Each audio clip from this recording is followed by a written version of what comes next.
İlham Əliyevin tapşırığına uyğun olaraq işğaldan azad edilmiş ərazilərə böyük qayıdış prosesi ardıcıl və planlı şəkildə davam etdirilir. Bu çərçivədə Kəlbəcər və Xocavənd şəhərlərinə, eləcə də Cəbrayıl rayonunun Horovlu kəndinə növbəti köç karvanları yola salınıb.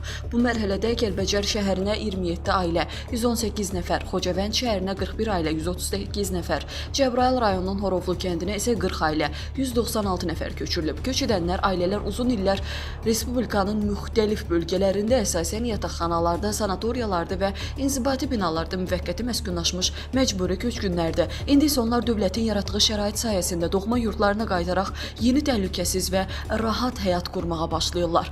Doğma torpaqlarda qayıdan sakinlər hər tərəfli dövlət qayğısı ilə əhatə olunduqlarına görə Prezident İlham Əliyevə və Mehriban Əliyevaya dərin təşəkkürlərini bildiriblər. Onlar həmçinin torpaqlarımızın işğaldan azad edilməsində misilsiz qəhrəmanlıq göstərən Azərbaycan ordusunun əskər və zabitlərinə minnətdarlıqlarını ifadə edərək bu yolda canlarından keçmiş şəhidlərimizin əziz xatirəsini ehtiramla yad edib, onlara rəhmət diləyiblər. Böyük qayıdış prosesi qarşıdakı mərhələlərdə də davam etdiriləcək və minlərlə ailənin doğma torpaqlarda daimi məskunlaşması təmin olunacaq.